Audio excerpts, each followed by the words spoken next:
Stand der mioty Alliance hier auf der Embedded in Nürnberg 2022. Ich habe den Markus Drexler von Diehl hier. Hi Markus. Hi. Hi. Freue mich hier zu sein. Wir haben natürlich einiges von Diehl gehört. Sag doch mal einfach ein bisschen, was du bei Diehl machst, welchen Bereich du verantwortest und was du bekleidest. Gerne. Ich bin jetzt seit 2014 bei Diehl, bin verantwortlich für das regionale Produktmanagement in den Märkten Deutschland, Österreich, Schweiz, Skandinavien, Osteuropa und Zentralasien und verantworte dann mit meinem Team eigentlich alles vom Sensor, von unseren smarten Wasserzählern über unsere Gateways bis zu unseren Software- und Service-Versionen. Okay, wir sind ja international unterwegs, deshalb switchen wir jetzt auch auf Englisch. Machen wir einfach noch mal ganz kurz einen Abriss von was du so machst. Okay, Markus, maybe you just give us a little bit insight about what you do, what your responsibilities are within the Diehl Group. Yeah, so I've been joining Diehl Metering around about 2014, and I'm heading now the regional product management department, sitting in Ansbach. And with my team, we are responsible for the markets Germany, Switzerland, Austria, Nordics, Eastern Europe, and Central Asia. And yeah, with my colleagues together, I'm responsible for all our products, from, I would say, the sensors, smart meters, or our gateways, towards the systems and services. Very well, so you are a busy man. So I had Christoph here yesterday, and we heard a lot about metering, we heard a lot about data, how data can really even change the lifestyle and behavior. So first question from my side, why is network monitoring a challenge if it comes to utilities?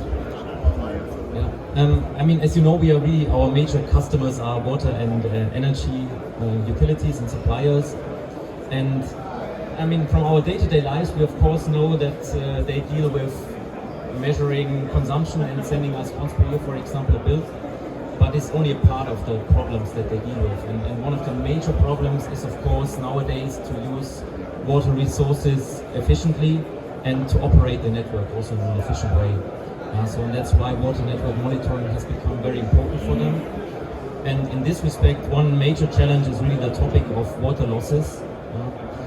So the difference between the water put into the water network, distributed, and the water consumed by the households. So this is called non-revenue water, and there's really, especially in developing countries, a huge gap.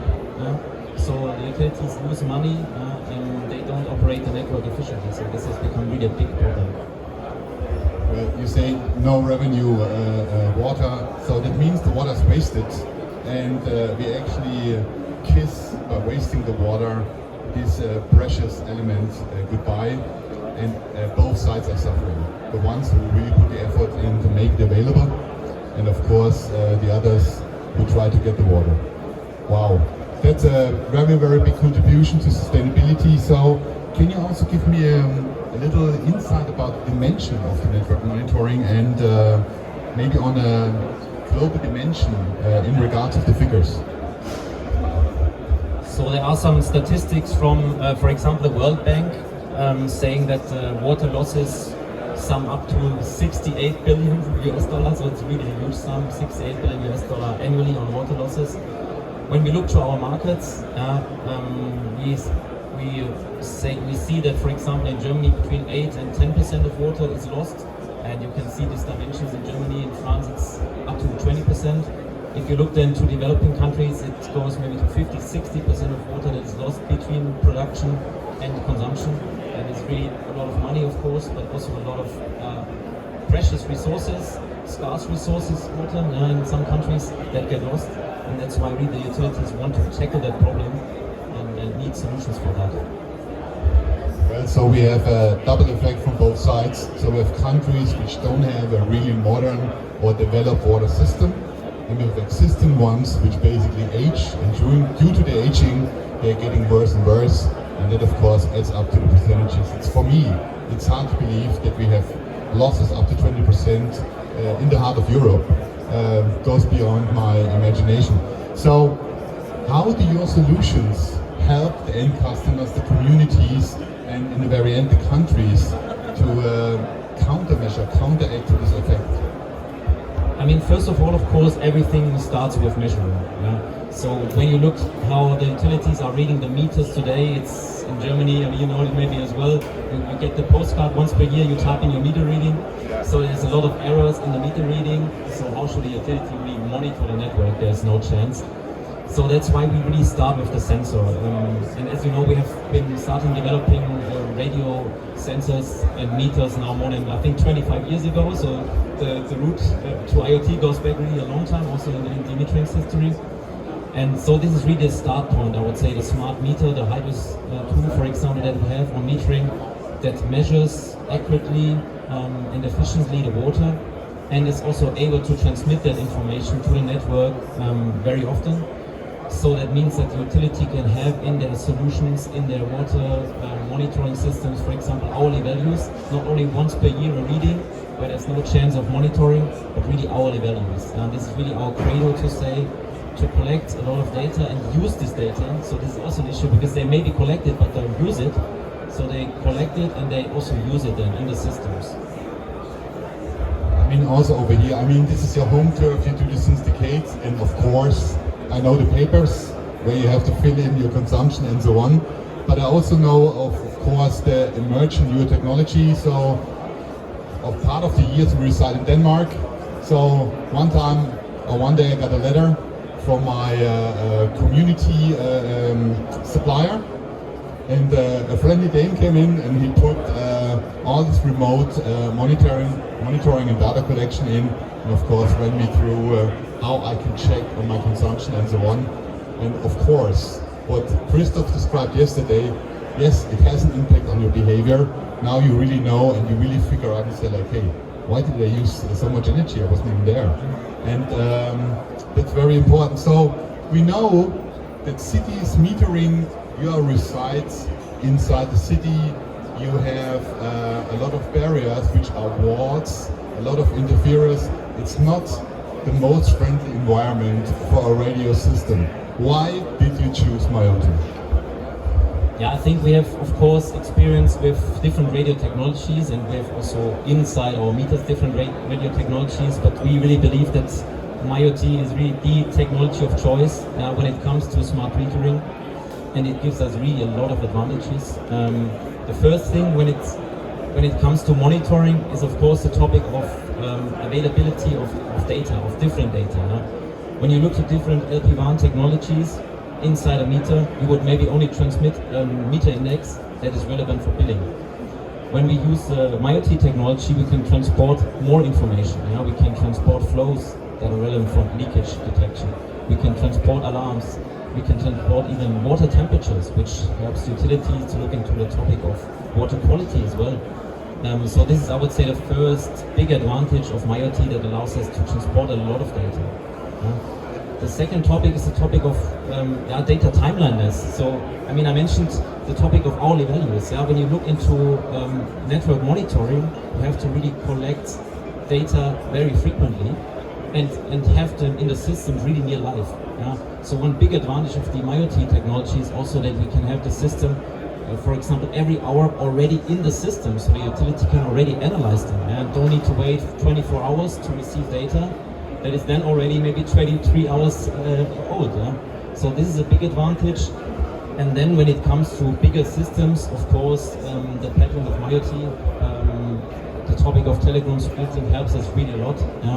We see more and more IoT sensors leading to collisions. And if we lose, of course, data on the way from the sensor to the network and to the system, they cannot be analyzed. So that's why the mioty technology helps us as well. And maybe lastly, the topic of energy efficiency. So we have been a lot, our development guys have been dealing a lot with the topic of energy efficiency. Imagine a water meter is, for example, installed for 15 years in the water network with one battery. So, and transmitting every certain seconds information. So it's really important that this meter can operate very energy efficiently, and also in terms of sustainability. And there also the mioty technology helps us to send out information from the meter very efficiently. So here we are back to sustainability. Of course, you want to put your meter in and you want to have it there without maintenance as long as possible. So what you described sounds like common practice. You don't really have to think, but for the end user, for the utility owners, for the community principals, this is of course not daily work. I mean, you provide a solution. mioty is the way to really have a robust, really reliable source of data and transmission. But what are you doing with all this data? I mean, you provide all this. You provide the technology, the hardware, the endpoints, the transmission. You collect the data. But what comes after that? I mean, how can your service solution empower the utility owners to monitor the networks? Do you also help them? Yeah, we do actually as well. I mean, this was, we've been talking with a lot of customers. As I said, they collected in the past a lot of data, but didn't have really use of it. So we looked into the topic of what can we do on the service and software side as well, and we developed a solution that is called Eyesight Smart Water. That really deals in a nutshell with the topic of water loss management. So the utilities inside the system can first of all collect the meter data. They can section their water network in certain district metered areas, and then they can really have a close look to these district metered areas. What happens there? How does the sector behave? Is the leakage increasing or decreasing? To really in the end also prioritize action. And our philosophy is also to make that very simple. We know that the users in the utility are maybe not that experienced with the topic yet. So it's very important also to visualize the information in a simple way. We use a lot of colors, for example, in these different areas in the network. For example, a red color to say, okay, in this area something has really gone worse. So you really need to look into that area and check, maybe to find really the leakage. Maybe in the end really dig a hole and repair the leakage. So you can see it like an X-ray maybe to the water network that checks on a daily basis the improvement of the water network. So it's really getting more and more important for the utilities to use this data, to visualize them, and then also to take actions, of course, to not lose water. Well, it's perfect. So basically you switch the light on in the darkness of the data, and with you can really prioritize, so to say, where in your kilometers and kilometers long infrastructure of water, where the need is the most and the pain is the highest. So that means pain in our communication means always water we kiss goodbye with no revenue and of course no use. Wow. Well, I would say this is a 360 coverage for the communities they can enjoy. Congratulations for this solution. Awesome. So I didn't know that. So every time I have somebody from Diehl with me, I always learn something new. You guys are not only huge, but you are also bringing big time solutions. So at the finish, at the end of our conversation, and thank you for being here, taking the time, anything else you want to add? Something, word of advice, food for thought, also a wish? Yeah, I think we would really invite interest to really experience that topic with us together. Maybe to start really a deployment end-to-end from a mioty sensor over our new IoT gateways that also allow to cover different radio technologies like LoRaWAN, like wireless MRS, like mioty, and then also deploy the software and really experience also our services, our support, our consulting, how to prioritize.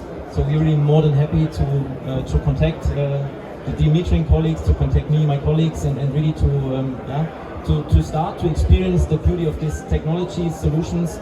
To help us all in the end to live in a better world, I would say. I think this is really our goal to contribute as Diehl Metering and also as a member of the mioty Alliance to this sustainability of the world. So it's really, I would say, I get goosebumps saying this. I think it's really cool to be part of this journey with our customers together. So that's really good, and of course good for the communities to see that you're welcoming them with open arms. So they are all covered, and the return on rest or the payback actually already starts when they pick up the phone and call you guys. Well, thank you so much. I'm pretty sure the communities, they will appreciate it. And again, don't think about how you solve your water problems and all the huge amount of waters which just simply go back to the ground. There are people out there who need it. We'll help them to manage the problems and get a better infrastructure in regards of water, and not only that. Markus, it was a blast. I learned a lot. Thank you so much. And I hope you will come back with some more news next time. And I already said to Christoph, you got to be ready because Max and myself, we will now start to visit the members. Also Hermann is already warned and alarmed. And we will swing by and we will make just out of the pocket interview. How's that? Would you like that? It's fine. Fine for us. Yeah. More than welcome. All right, thank you. So have a great day. Best of luck for your solution. And well, thank you again. Thank you. It was a pleasure. Thank you.